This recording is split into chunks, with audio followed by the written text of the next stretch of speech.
What's going on? So this is the day after the playoff games, the divisional round. That saw the Lions play the Commanders. We saw the Chiefs play the Texans, and just gonna give my overall thoughts of what I saw yesterday. We're gonna cover the Houston Texans and the Kansas City Chiefs first. Yeah, it was a little bit frustrating. The refs got involved as we all expected. The refs were a big problem of this game. They tried to make it appear that it was a 50-50 game, but they were not calling it 50-50. A lot of the major calls that actually impacted the game ended up going in the Chiefs' favor, which is frustrating, but we all saw it coming. The Chiefs win 23-14, as we all saw it coming. CJ Stroud, he looked good. I hate to say it because I was pretty negative on him all year, even though I was really positive about his rookie year, as most people were. This year, he just was not the same quarterback. Maybe he will be next year. He can get back to it. Maybe it was just sophomore slump.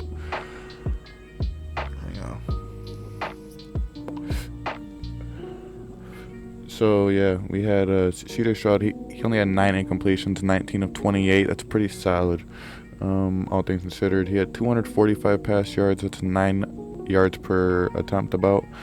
He had 0 touchdowns and 0 interceptions though, which was a big issue. They couldn't find the end zone. They only found the end zone twice. And then he got sacked 8 times. You got to find a way to protect your quarterback if you're going to win a playoff game. You're not going to win a playoff game if you're not protecting your quarterback. And we saw that. We see it time and time again. And, man, Joe Mixon had a very good game. 18 carries for 88 yards and a touchdown. Stroud ran the ball nice. He had 6 carries for 42 yards. Yeah, I mean, Joe Mixon's really was the X factor on the offense. Him and Nico Collins ended up playing a big part. I saw Xavier Hutchinson. I'm going to give him a big shout out. I saw him make some nice catches down the stretch. 4 catches for 52 yards for Xavier Hutchinson. Ended up being their second lead receiver, I guess, with Dalton Schultz. They both had 4 catches on the day. But as you can see, the defense ended up playing a big factor. Defense and officiating, not being able to get the ball in the end zone. The Chiefs on their side, we saw Patrick Mahomes 9 incompletions, 177 pass yards. I was going to cover his completion attempts first, but fuck it. 177 pass yards, 1 touchdown, 0 picks. He was sacked only 3 times on the day. Obviously, they did a much better job. Houston had a really good day getting pressure on Patrick Mahomes, though. Their defense was fantastic. Houston played a great defensive game. No flack on them at all. Mahomes only had 9 incompletions, 16 of 25. I'm not very impressed. I'm really not. There's not much here to be like, oh my God, they're fantastic. There's just not much there for that.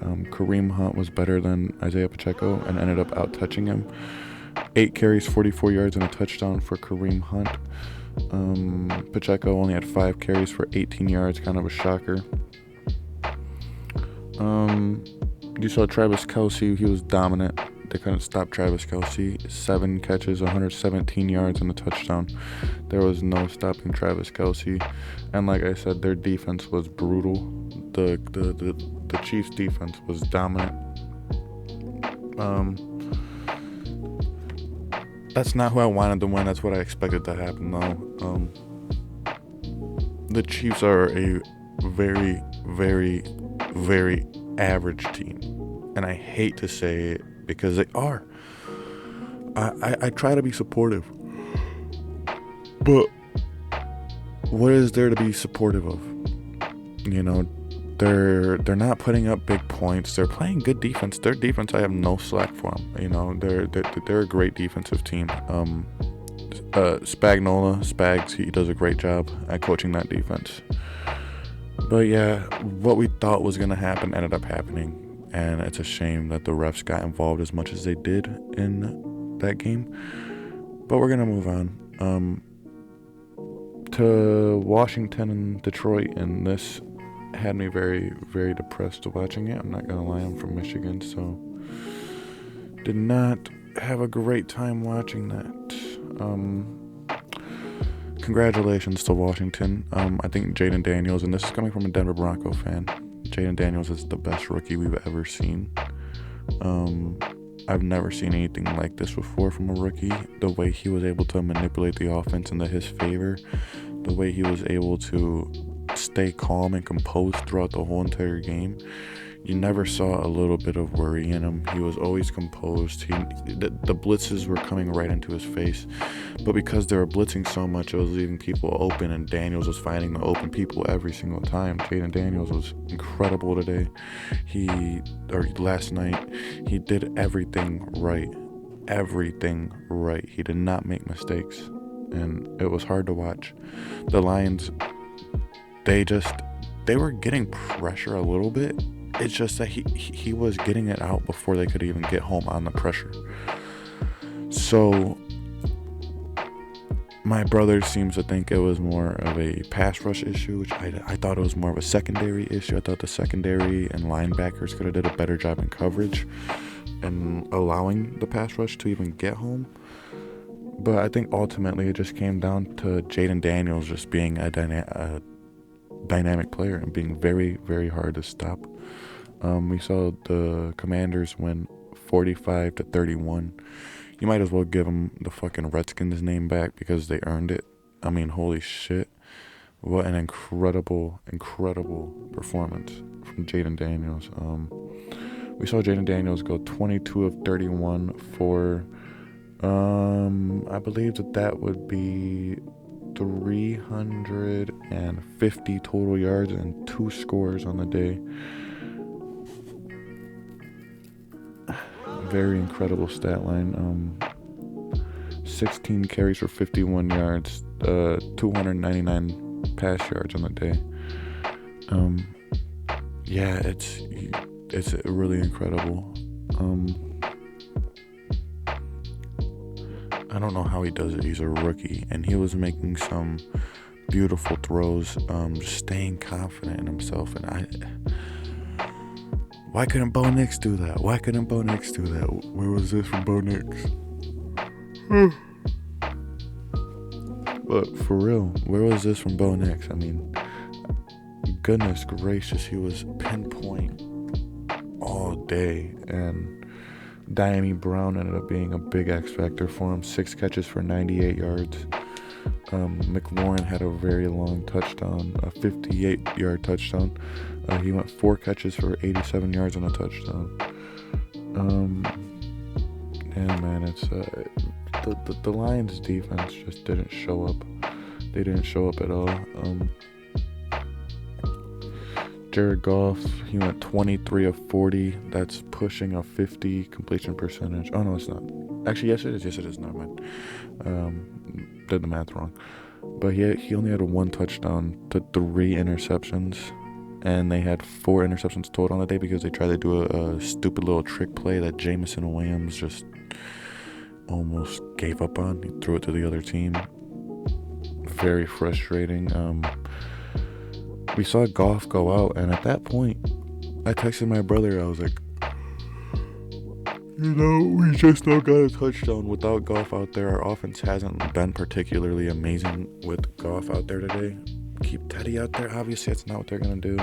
And obviously, they're going to go back out to Goff if Goff can play. But I thought, maybe let Teddy get a drive or 2 and see if he can build momentum with Teddy instead. Screw it. Jahmyr Gibbs was unstoppable. 14 carries, 105 yards, and 2 touchdowns. Jameson Williams had a great end around. Little trick play. He had a 61-yard carry for a touchdown. Amon-Ra St. Brown was virtually unstoppable himself. 8 catches for 137 yards. Jahmyr Gibbs, 6 catches for 70 yards. And then Sam Laporta had 6 catches for 51 yards and a touchdown. It was just kind of a lackluster performance from the Detroit Lions. Too many turnovers, not good enough defense. Yeah, and it resulted in a brutal upset that nobody really saw coming. I don't know if anybody saw this coming. I didn't hear anybody saying that the Commanders even stood a chance. I'm shocked about it. I really am. It's okay though. I believe the Lions will be back next year. I believe that they're gonna be probably a top 3 seed again next year. And I believe that the Lions fans should still hold lots of confidence going forward. Remember that they were very injured. They had a lot of big injuries. It ended up costing them, and it is what it is. They just need to focus on getting back next year, maybe making some big moves over the offseason that can help them. And congratulations to the Washington Commanders. I mean, really, I think I saw something online that this was their first playoff win in like 7,000 days or something like that. Like, congratulations.